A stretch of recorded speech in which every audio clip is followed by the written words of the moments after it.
create content easily, my advice for all you new content creators as well as existing content creators who've been doing this now, however, feel the overwhelm, the pressure of creating more and more content every single day. This video is for all of you guys out here, so come on in.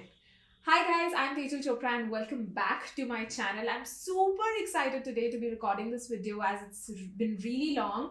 I was recording a host of other things which you guys definitely know of, but in case you don't, go to courses.slayyourgram.com and you'll know I've recorded 5 new mini programs and they're live and launched and 100 plus people are enjoying them already. Okay, moving on to today's video. In today's video, I'm going to be sharing with you my 5-step content creation process right from when you don't have an idea about what you will be creating content on. So underneath these 5 steps, I do have sub steps and sub parts for some of them, and again, not for all of them. However, that said and done, this video is going to be extremely value packed. So promise me that you'll watch till the very end because each and every step is necessary for the next step. So the best way to consume today's video is exactly with each step and each phase. That said, what are we waiting for? Come on, let's just get started with the first very important step, which is basically research. So there are a lot of ways in which you can finalize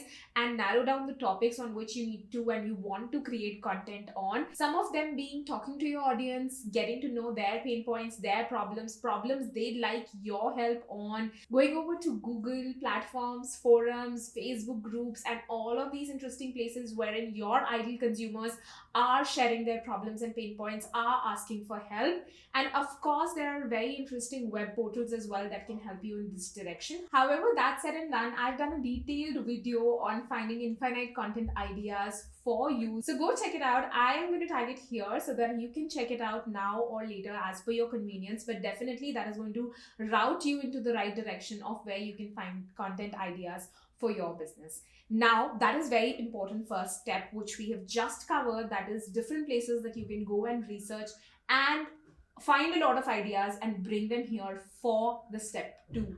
Okay, now that we have a host of ideas, you can have 10 ideas, 20 ideas, 50 different ideas, however might it may be. I would suggest have at least 30 different kind of ideas pop in, but even if you don't, that's okay, because for now, the second step is segregating these ideas into different pillars, and that is important because once you know the pillars that you're going to cater to and you have these content ideas segregated into a few buckets, you will know that what other buckets you're serving to, however you do not have ideas for, so you can search on those lines going back to the step 1. For now, once you have these ideas, 10, 20, 30 ideas in place, you need to segregate them into multiple pillars. Now, what do I mean by pillars is basically each business solves a few problems. The whole goal is that you solve one problem, but that one problem can be associated to multiple different problems.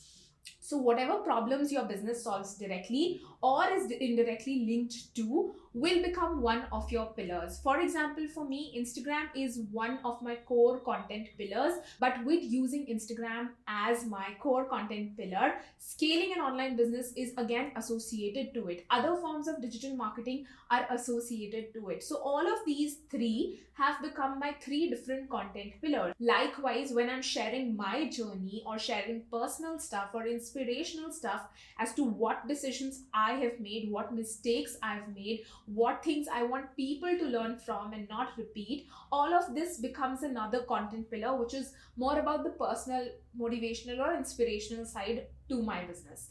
Likewise, you can have 3, 5, 10 different content pillars. I would recommend starting with at least 4 content pillars.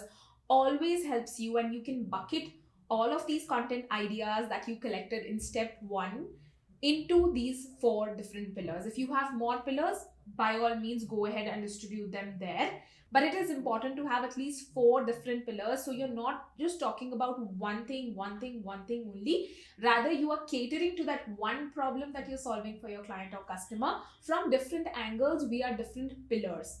And absolutely in between this, it's important to link promotional stuff here and there. It's important to talk about your testimonials or your social proof. And by that, I don't mean that you just sell and don't gain value. Give value and sell. Let them go hand in hand together.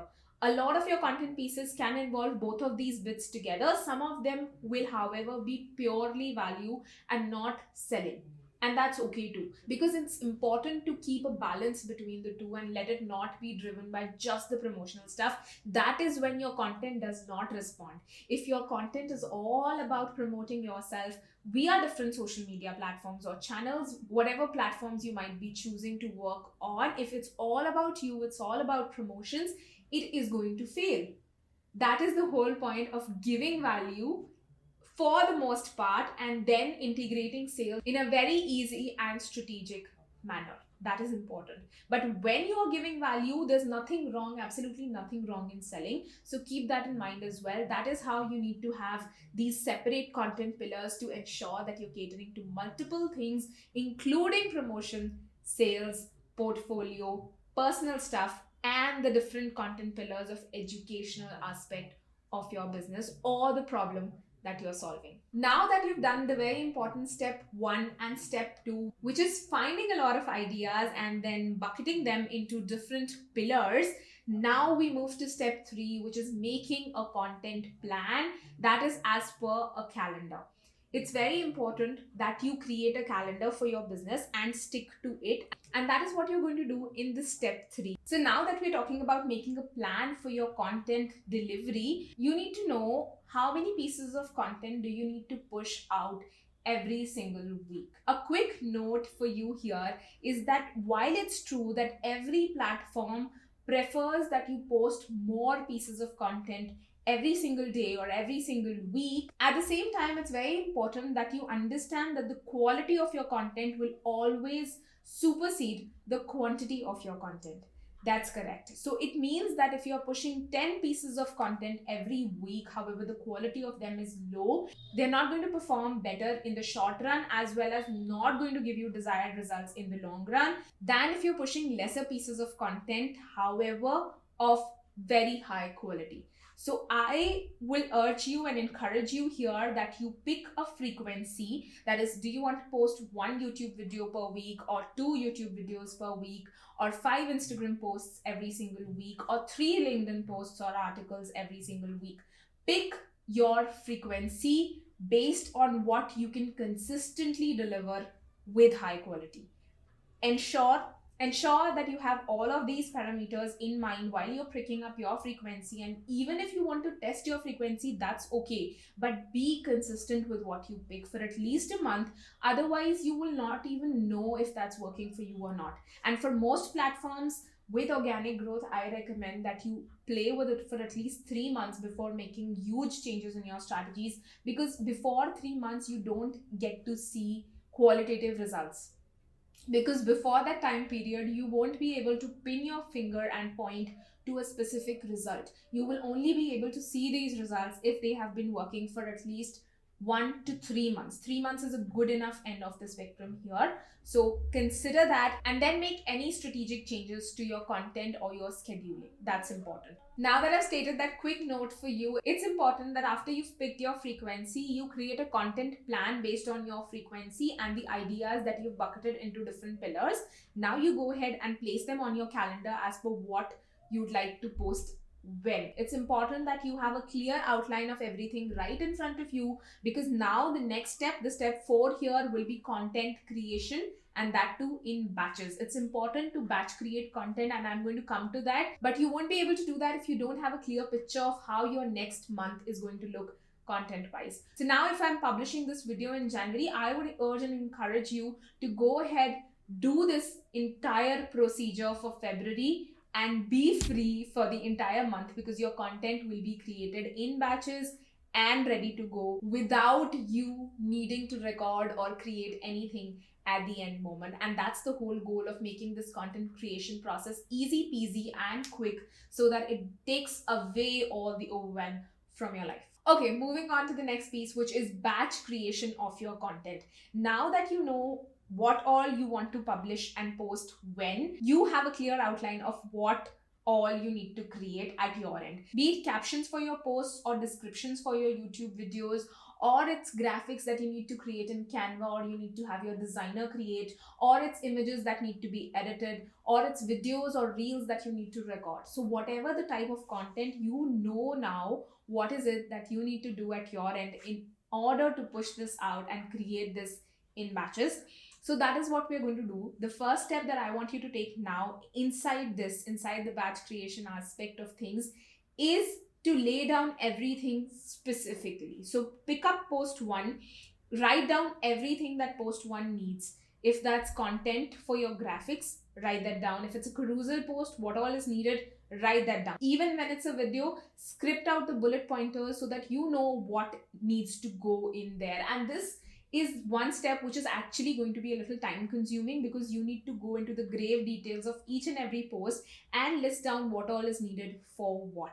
This was the sub step of step 4. So now that you've done this, the next part is pulling things into batches. So if you need to record 3 reels, ensure that you pull all 3 of these, record the narration, record the entire thing that you're going to do for these reels. Then you need to pull out anything that needs video creation from you for IGTV or simple Instagram videos, or YouTube if you do YouTube videos. And similarly, you can pull out images that actually need to be edited via Lightroom or other photo editing apps. Once you've batched all of these things independently, give yourself specific time blocks for these so that you can batch create all of this content and you're done with the content creation aspect of things. Then you move forward to the captions, descriptions, or SEO that you need to do for each of these independent things. Again, once you've done the creation process and you've done the scripting process for each of the independent posts, it will not take you a lot of time when you're sitting and writing down captions. Hold yourself right there. So when you're writing captions or descriptions, ensure that you're not committing these common mistakes that can really harm your descriptions and your captions. I'm again tagging a video right here that I've done on the caption mistakes that I have seen people make and I myself have made, so that I don't want you to make these caption mistakes. Ensure you go and watch this video so that your captions and your descriptions are on point always. And I know this step 4 can be a lot if you create multiple different types of content. So don't forget that you can also repurpose content. Content that goes out on YouTube in week 1 can go out as Instagram, IGTV, or reel, or a part of it can be created into a reel on Instagram in say week 4.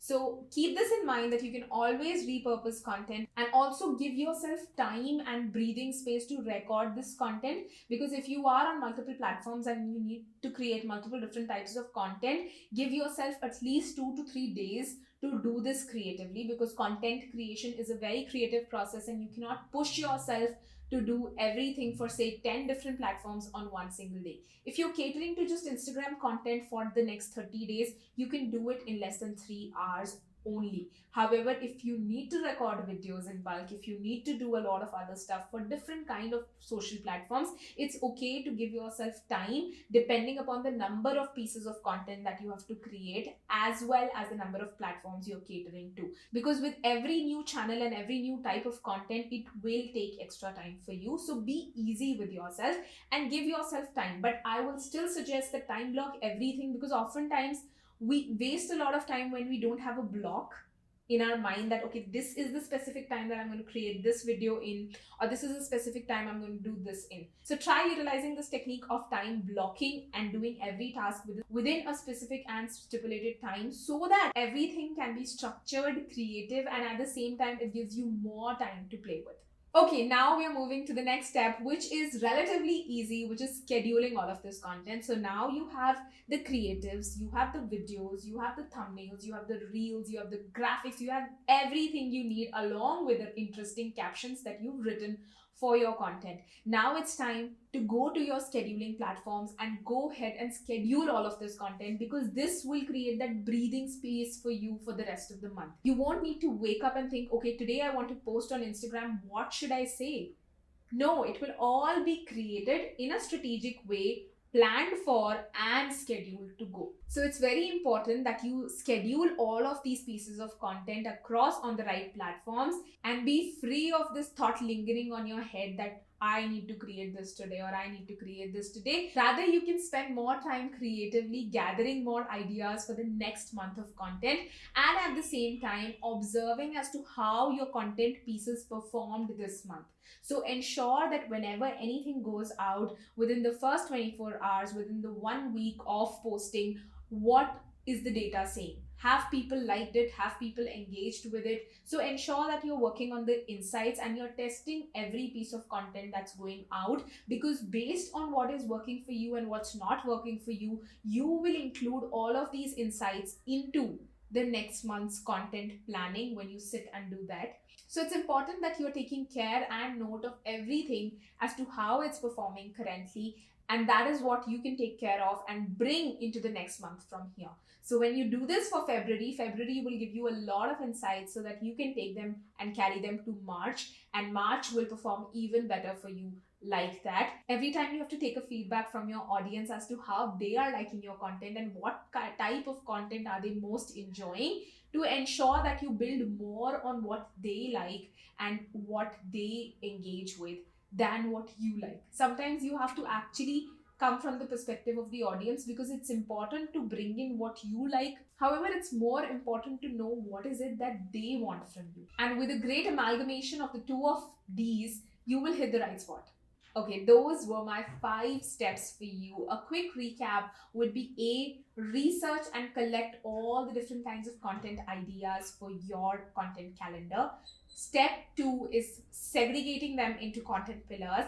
Step 3 is making a content plan and actually going and laying it out on a content calendar. Step 4 is batch creating, a little longer, but all the more fruitful if you're doing it in time blocks. And step 5 is letting it all go, scheduling it, and ensuring that everything comes out on time. But do not forget to always take feedback from your audience. So ensure that you're checking and making note of all the data of how people are responding to different forms of content so that you can carry it to the next month. Now, if you like this video, drop a like down here as well. And also don't forget to comment as to what step are you most excited for. And do not forget to hit the subscribe button. Also, don't forget to share this video with anyone who you think will benefit from this. Also, if you like this video, I create a lot of other content on online marketing, entrepreneurship, online business, Instagram, and whatnot. Don't forget to check out these 2 videos. I'm sure you're gonna love them. I will see you super soon. Till then, bye and have a great day.